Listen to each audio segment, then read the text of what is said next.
Bonjour mesdames et messieurs et bienvenue à cette édition spéciale de Perspective dédiée au Synode des évêques sur la famille. Nous vous reviendrons dans quelques instants avec le compte-rendu complet de notre envoyé spécial à Rome, Charles Le Bourgeois. Il y a quelques semaines déjà, j'ai rencontré le père Thomas Rosica, président-directeur général de la Fondation catholique C'est les Lumières Médias, pour lui parler de la mission de C'est les Lumières et des différents projets qui nous ont animés durant toute l'année dernière. Écoutez. Bonjour, Père Thomas Rosica. Merci d'avoir accepté notre invitation. Finalement, j'attendais cette invitation depuis 1 an maintenant. Quel plaisir.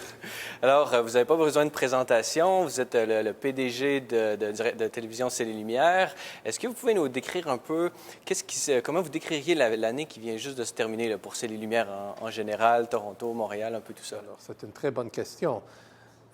Moi, j'appelle cette année l'année entre les synodes.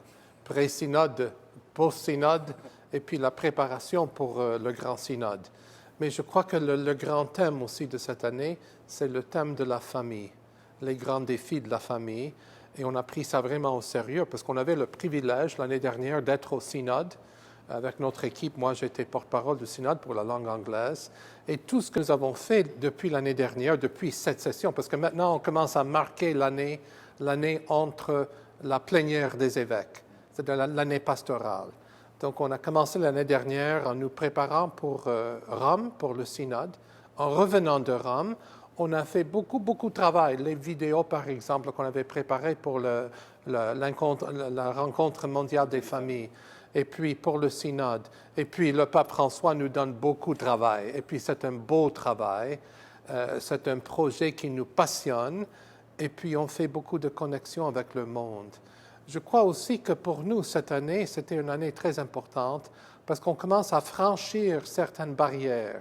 Parce que vous voyez, souvent avec la télévision catholique, on pourrait dire que c'est une télévision qui prêche à la sacristie, qui prêche à la chorale qui est dans l'Église, qui est toujours dans l'Église. Mais le pape François utilise une expression « aller dans les périphéries ». Les périphéries géographiques, idéologiques, les périphéries existentielles.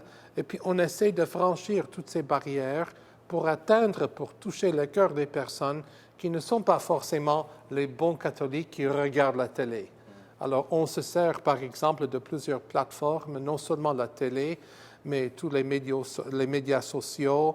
Et puis, je crois que l'aspect le plus beau pour C'est les Lumières, c'est les jeunes qui sont nos représentants. On a présenté un film récemment, La plénière des évêques, où Monseigneur Landriot, un ancien évêque du Canada à la retraite maintenant, Jacques Landriot, mais c'est un homme qui est vraiment plein d'amour, d'affection et d'énergie. Il a 90 ans, quelque chose comme ça.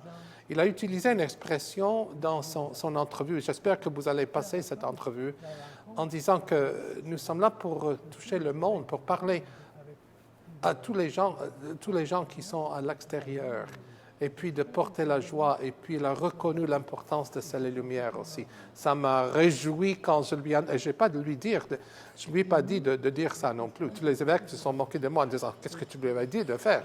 Je dis « Non, Monseigneur Landriot est très intelligent.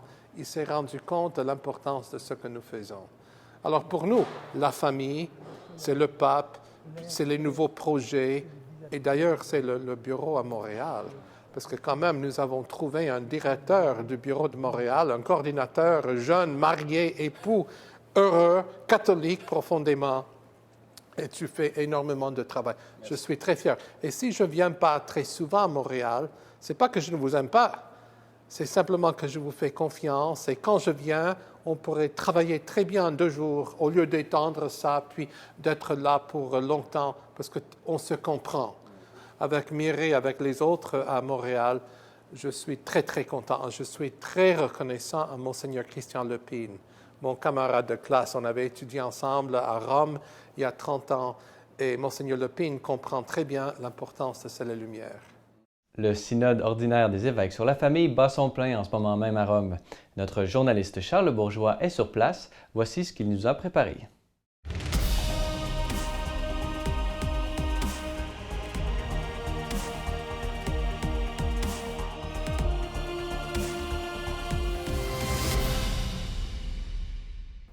Quelle est votre sensation? Comment est-ce que vous vous sentez dans ce synode, accompagné, entouré de tous ces évêques, de tous ces cardinaux de l'Église? On se sent finalement très bien. C'est vrai qu'on se demandait un petit peu comment on allait rentrer en communication avec ces pères qui d'habitude chez nous, en disant qu'on ne les rencontre pas tous les jours. Mais finalement, leur attitude à notre égard est une attitude de grande confiance.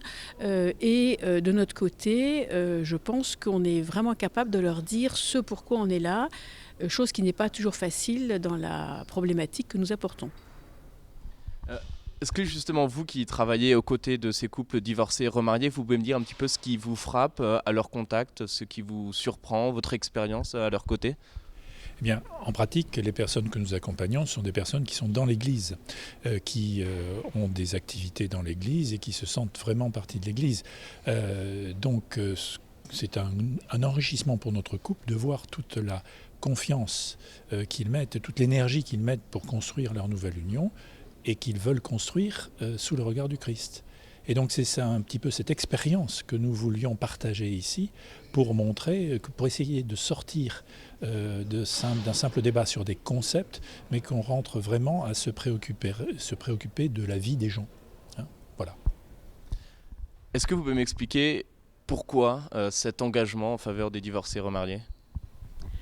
Alors en fait, je pense qu'on a toujours été très sensible à la situation de personnes en couple, qu'elles soient mariées, non mariées, mariées religieusement, pas chrétiennes, etc. La communication dans le couple et puis la situation d'être un couple nous a toujours interpellés. Donc on a accompagné des jeunes qui se posaient la question de se marier, donc les relations, j'allais dire, de jeunes évoquant cette question. On a fait de la préparation et on fait de la préparation au mariage. On pousse d'ailleurs les gens après à vivre dans des propositions de groupes de couples aussi. On appartient aux équipes Notre-Dame dont c'est le sujet, le couple est vraiment le sujet prioritaire.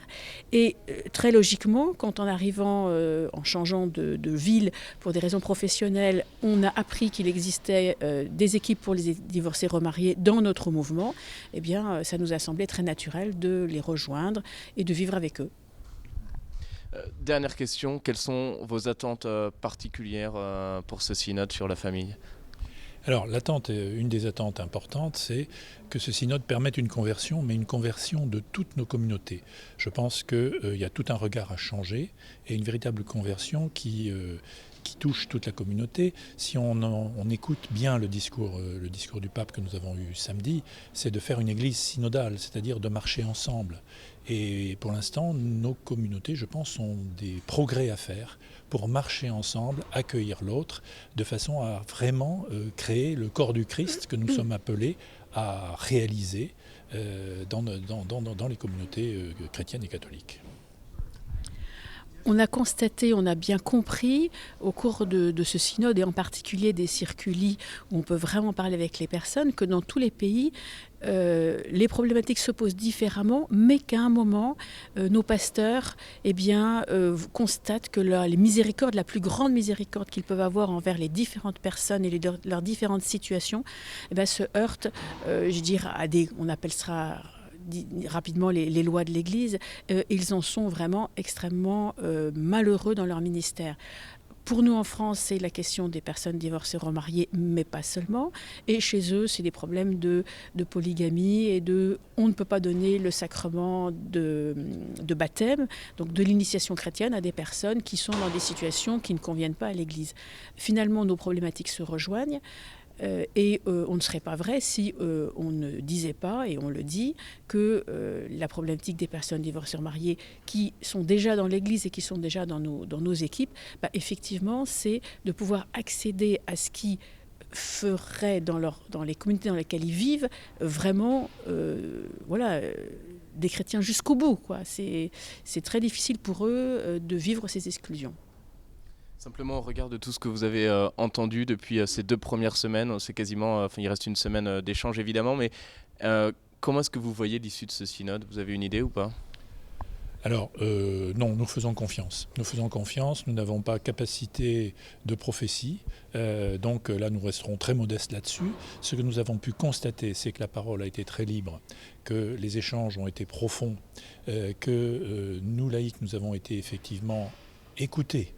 Maintenant, jusqu'où peut-on nous entendre, sachant que nous avons aussi compris que les problématiques du monde sont très diverses et que pour cheminer ensemble, pour faire donc une église synodale, il faut prendre en compte tout le monde et que personne ne reste au bord du chemin.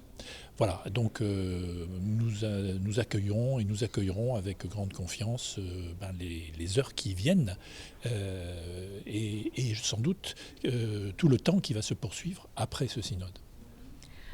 Beaucoup de pères synodaux ont évoqué la nécessité de donner plus de pouvoir aux conférences épiscopales et une certaine marge de manœuvre de décision concernant les questions pastorales. Il me semble que c'est une bonne voie et que pour nous, c'est un grand espoir. Notez que demain soir à 19h aura lieu le souper bénéfice annuel de l'archevêque d'Ottawa, Monseigneur Terence Prendergast. Pour vous inscrire ou faire un don, veuillez téléphoner au numéro qui apparaît à l'écran. Les profits de cette année seront distribués entre 6 œuvres de charité. Voilà, c'est tout pour aujourd'hui. Merci d'avoir été des nôtres. À la prochaine.